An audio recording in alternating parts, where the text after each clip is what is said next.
Call Mark Mitchell. Mr Speaker, I'm very pleased to take a call on the New Zealand and Republic of Korea Free Trade Agreement Amendment Bill. And I just want to acknowledge the previous Speaker, Mr Parker, who subbed on to the committee during the Select Committee process, and he drew some important issues to the attention of the committee. The committee worked, I thought, very well together. We're all motivated to make sure that we could present the best possible report back to the House and inform the House, and that we could address and allay some of the fears that were raised during the submission process and the Select Committee process. We are a small country down the bottom of the world, and actually 4.5 million people. It's always going to be very difficult to get ahead trading amongst 4.5 million of us, or 4.5 million Kiwis. And so these free trade agreements are critically important for the future of our country. Trading with the rest of the world has always been important, and it'll continue to be important. I'd just like to maybe refer back to some of the free trade agreements and closer economic relationships that we have formed as a country over the last 30 or 40 years. If I go back to 1983 and the formation of the Australia-New Zealand closer economic relationship, this was one of the most open economic and trade relationships of any two countries. It laid out a comprehensive set of trade and economic arrangements, collectively known as the CER, or Closer Economic Relations Partnership. It's been critically important for New Zealand to have been able to open up the market in Australia, and still Australia is important to us in terms of both imports and exports. We have the New Zealand, Hong Kong and China Closer Economic Partnership, which entered into force on the 1st of January 2011. We know how important this has been for New Zealand in terms of China having become a very important trading partner for New Zealand.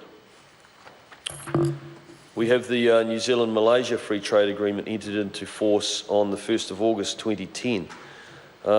Malaysia is actually New Zealand's 8th largest export destination, with over $1 billion of exports in 2013. We have the ASEAN Australia-New Zealand Free Trade Agreement, again ratified in 2010. We had the New Zealand-China Free Trade Agreement in 2008, which Mr Parker referred to, and highlighted the fact that the opposition party is also very focused on the fact that trade is important to New Zealand, and therefore through the Select Committee process it was much easier to be able to work together to make sure that we, like I said, that we presented the best possible report that we could back to the House. We have the Trans-Pacific Strategic Economic Partnership, obviously, which came into in place in 2006. This is an agreement between Brunei, Chile, Singapore and New Zealand. It was the first multi-party free trade agreement linking Asia and the Pacific to the Americas. It is also New Zealand's first agreement with a Latin American country, so another very significant free trade agreement.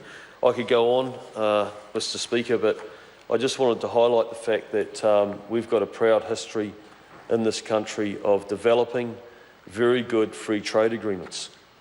I want to acknowledge the Minister, Tim Grosser, and who's got a huge background in terms of having been involved in negotiating and dealing in our free trade agreements in New Zealand in several different roles before he actually became the Minister. So he brought all that experience, all that background with him. I want to acknowledge, I'm not going to say that. I want to acknowledge also the officials, our negotiators, because several of the submissions that we heard on the committee, they highlighted the fact that this was a better free trade agreement that had been negotiated than, for example, the Australian-Korean free trade agreement. So they have done a very good job. I mean, to give you an example, our deer and velvet industry, which is it's not big, but it's still important.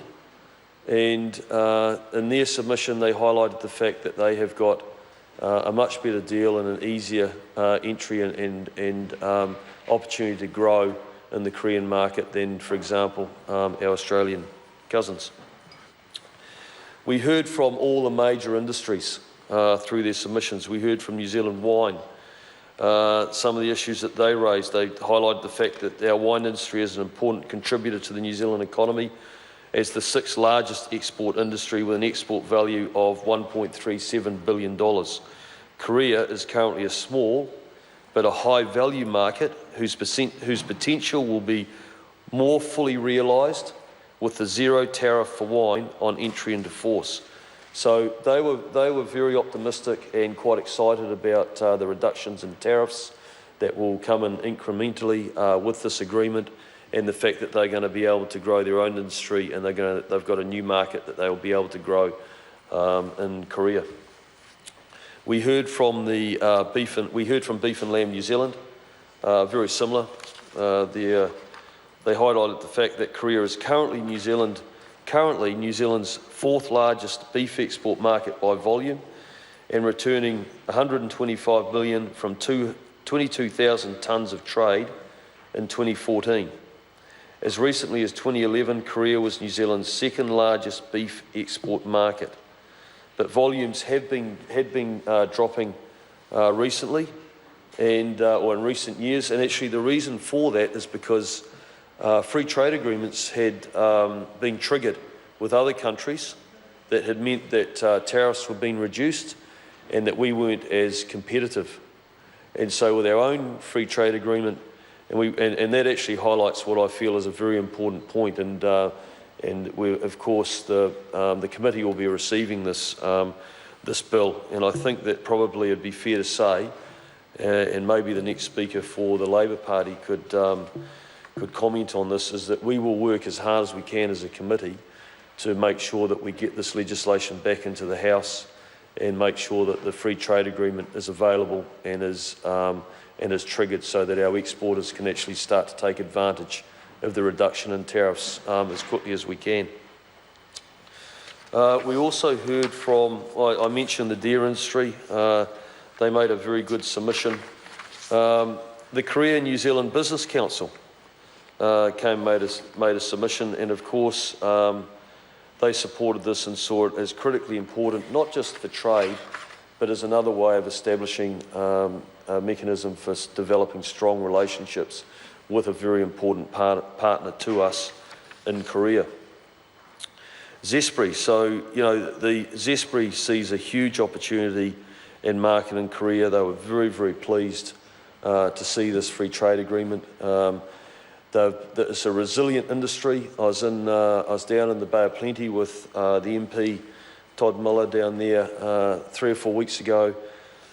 He was good enough to take me around and show me one of their packing houses, and for us to get a briefing on how the industry has bounced back after the challenges that they've faced, the new varieties that they're developing, and it's actually a really exciting industry that's got huge potential.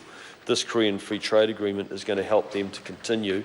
In fact, I think there's $65 million that can come back into the New Zealand economy just off the back of our kiwi fruit industry. We heard from Export New Zealand and, of course, Fonterra. I just wanted to very quickly finish, Mr. Speaker, by addressing what was probably, we did receive some very good submissions and some concerns that we had to address around the ISDS provisions. There's just a couple of points. The Minister has already alluded to them, but I'd just like to go over and highlight them again.